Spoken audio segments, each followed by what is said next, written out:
जय श्री कुल देवता। श्री लक्ष्मी नारायण कवच का श्रद्धा पूर्वक श्रवण करें। भगवान श्री हरि विष्णु और माता महालक्ष्मी की कृपा से इस कवच के 11 पाठ से धन धान्य सुख समृद्धि में वृद्धि, कर्ज से राहत, परिवार में शांति, व्यापार व नौकरी में उन्नति तथा सभी शुभ मनोकामनाओं की पूर्ति की मंगल कामना पूर्ण होती है। श्रद्धा और विश्वास के साथ किया गया यह पाठ जीवन में सकारात्मक ऊर्जा का संचार करता है। तो आइए प्रारंभ करते हैं इस कवच पाठ को। श्री लक्ष्मी नारायण कवचम लक्ष्मी नारायण वंदे सर्वलोकैकनायकौ भक्तानुग्रह कर्तारौ सर्वसंपत्प्रदायकौ नारायणः परं ब्रह्म लक्ष्मीर्दिव्या सनातनी तयोः प्रसादमात्रेण नश्यन्त्याशु विपत्तयः यत्र लक्ष्मीः सदा नित्यं यत्र नारायणः प्रभुः तत्र सिद्धिर्ध्रुवा लक्ष्मीर्धर्मो जयश्च शाश्वतः लक्ष्मीपतिं जगन्नाथं श्रीपतिं करुणानिधिं भजेऽहं सततं भक्त्या सर्वाभीष्टफलप्रदं श्रियः कान्तं रमाकान्तं शङ्खचक्रगदाधरं भक्तवत्सलमीशानं शरण्यं प्रणमाम्यहं संसारसागरे घोरे क्लेशदुःखसमाकुले लक्ष्मीनारायणौ नित्यं मम नाथौ परायणं दारिद्र्यदुःखशमनौ पापतापविनाशकौ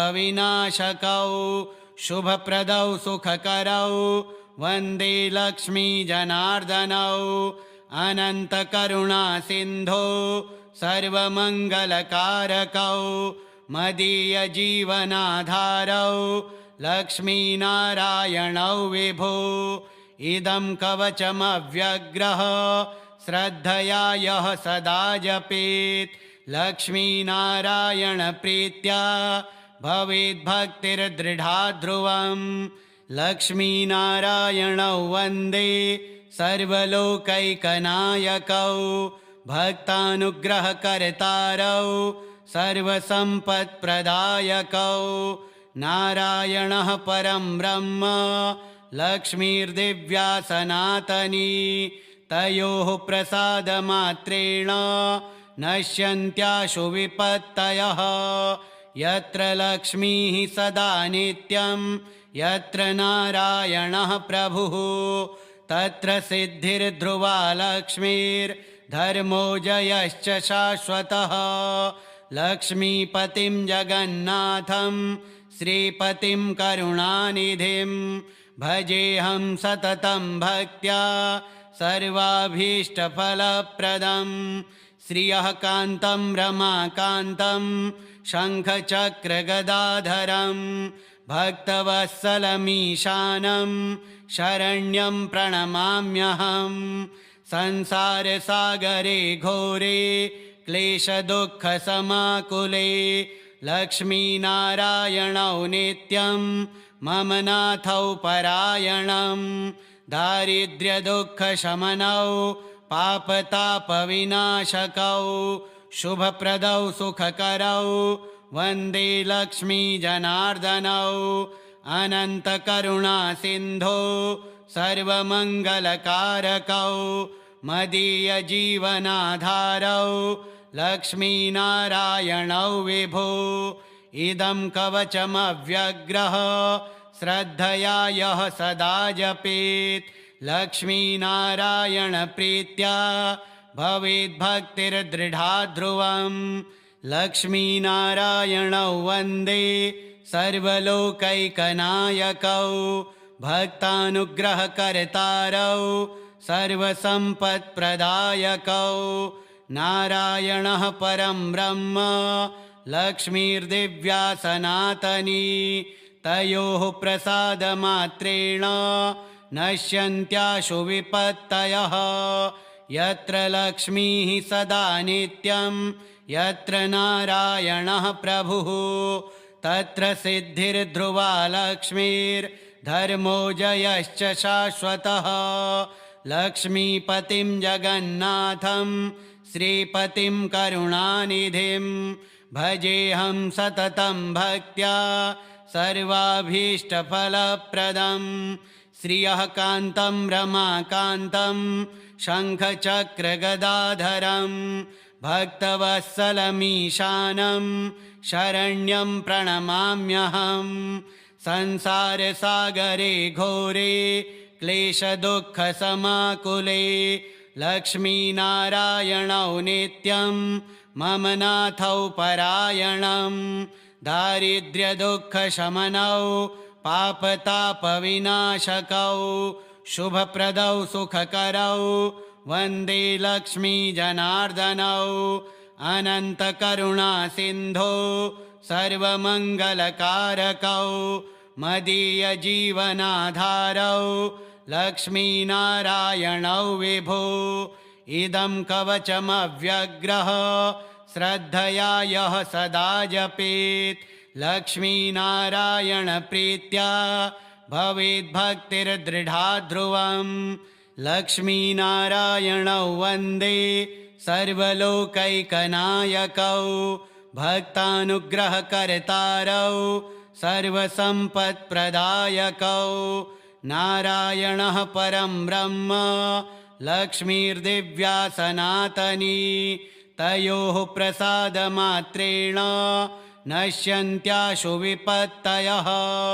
यत्र लक्ष्मीः सदा नित्यं यत्र नारायणः प्रभुः तत्र सिद्धिर्ध्रुवा लक्ष्मीर्धर्मो जयश्च शाश्वतः। लक्ष्मीपतिं जगन्नाथं श्रीपतिं करुणानिधिं भजेऽहं सततं भक्त्या सर्वाभीष्टफलप्रदं।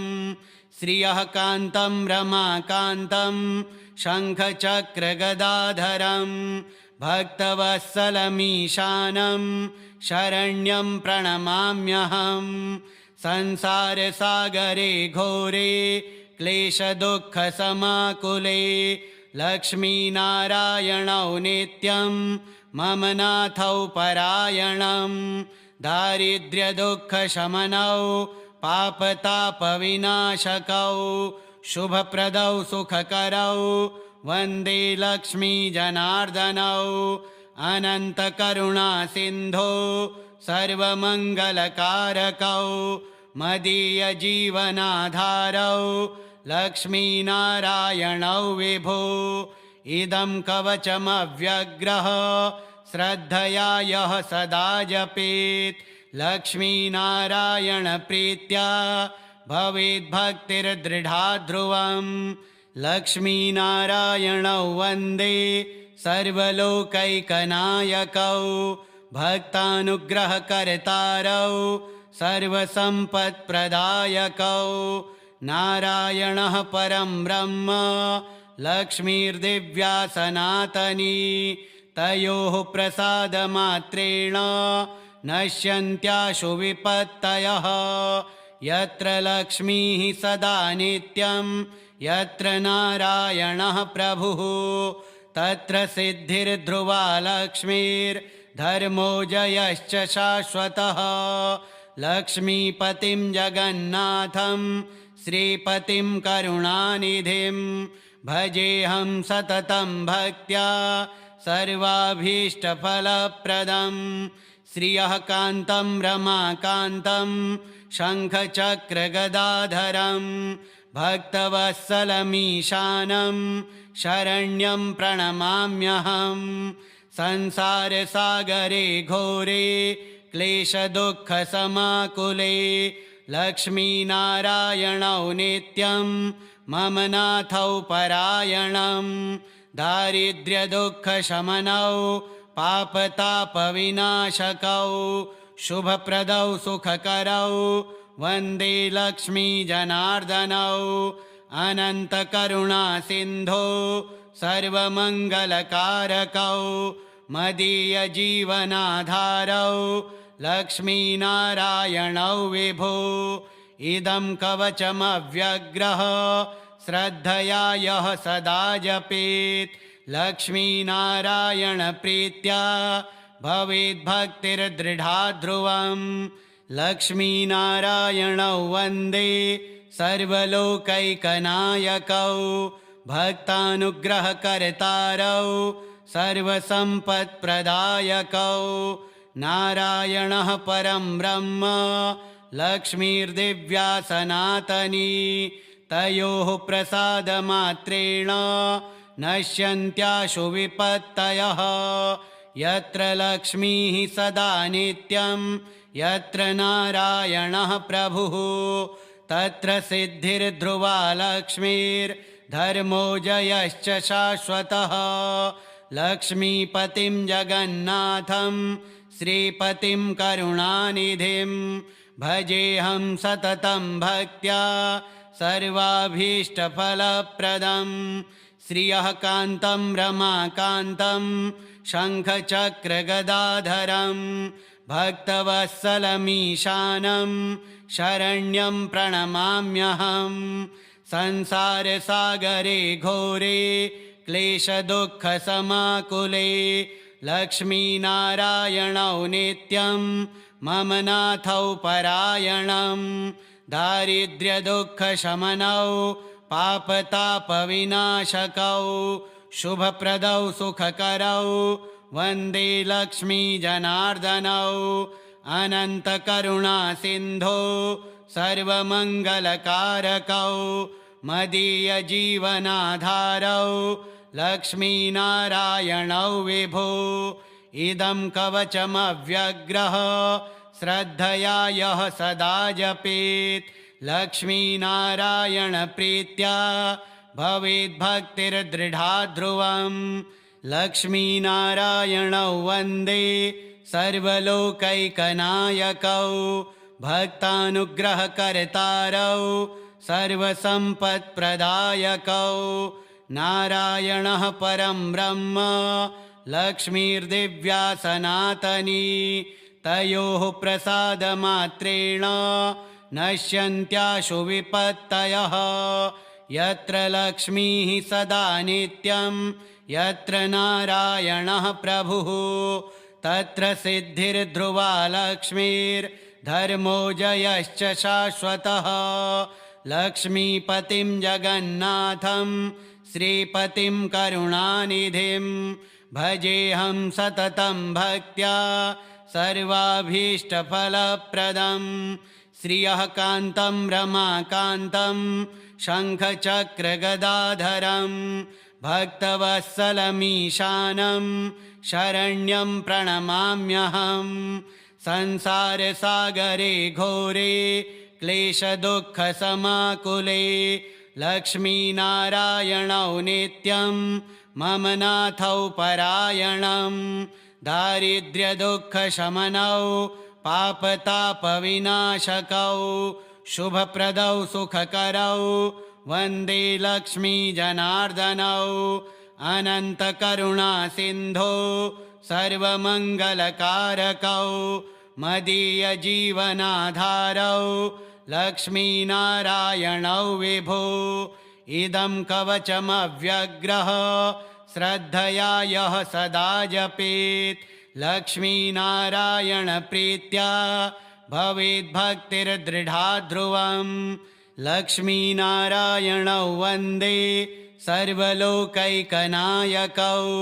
भक्तानुग्रहकर्तारौ सर्वसम्पत्प्रदायकौ नारायणः परं ब्रह्म लक्ष्मीर्दिव्या सनातनी तयोः प्रसादमात्रेण नश्यन्त्याशु विपत्तयः यत्र लक्ष्मीः सदा नित्यं यत्र नारायणः प्रभुः तत्र सिद्धिर्ध्रुवा लक्ष्मीर्धर्मो जयश्च शाश्वतः लक्ष्मीपतिं जगन्नाथं श्रीपतिं करुणानिधिं भजेऽहं सततं भक्त्या सर्वाभीष्टफलप्रदं श्रियः कान्तं रमाकान्तं शङ्खचक्रगदाधरं भक्तवत्सलमीशानं शरण्यं प्रणमाम्यहं। संसारसागरे घोरे क्लेशदुःखसमाकुले लक्ष्मीनारायणौ नित्यं मम नाथौ परायणं। दारिद्र्यदुःखशमनौ पापतापविनाशकौ शुभप्रदौ सुखकरौ वन्दे लक्ष्मीजनार्दनौ। अनन्तकरुणासिन्धो सर्वमङ्गलकारकौ मदीयजीवनाधारौ लक्ष्मीनारायणौ विभो। इदं कवचमव्यग्रः श्रद्धया यः सदा जपेत् लक्ष्मीनारायणप्रीत्या भवेद्भक्तिर्दृढा ध्रुवम्। लक्ष्मीनारायणौ वन्दे सर्वलोकैकनायकौ भक्तानुग्रहकर्तारौ सर्वसम्पत्प्रदायकौ। नारायणः परं ब्रह्म लक्ष्मीर्दिव्या सनातनी। तयोः प्रसादमात्रेण नश्यन्त्याशु विपत्तयः। यत्र लक्ष्मीः सदा नित्यं यत्र नारायणः प्रभुः तत्र सिद्धिर्ध्रुवा लक्ष्मीर्धर्मो जयश्च शाश्वतः। लक्ष्मीपतिं जगन्नाथं श्रीपतिं करुणानिधिं भजेऽहं सततं भक्त्या सर्वाभीष्टफलप्रदं। श्रियः कान्तं रमाकान्तं शङ्खचक्रगदाधरं भक्तवत्सलमीशानं शरण्यं प्रणमाम्यहं।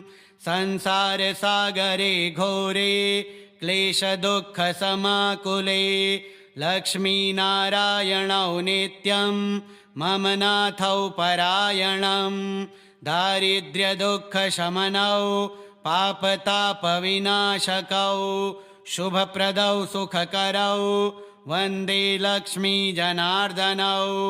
अनन्तकरुणासिन्धो सर्वमङ्गलकारकौ मदीयजीवनाधारौ लक्ष्मीनारायणौ विभो। इदं कवचमव्यग्रः श्रद्धया यः सदा जपेत् लक्ष्मीनारायणप्रीत्या भवेद्भक्तिर्दृढा ध्रुवम्। लक्ष्मीनारायणौ वन्दे सर्वलोकैकनायकौ भक्तानुग्रहकर्तारौ सर्वसम्पत्प्रदायकौ। नारायणः परं ब्रह्म लक्ष्मीर्दिव्या सनातनी। तयोः प्रसादमात्रेण नश्यन्त्याशु विपत्तयः।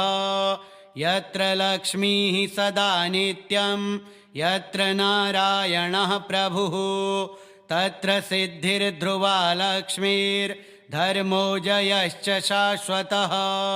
लक्ष्मीपतिं जगन्नाथं श्रीपतिं करुणानिधिं भजेऽहं सततं भक्त्या सर्वाभीष्टफलप्रदं।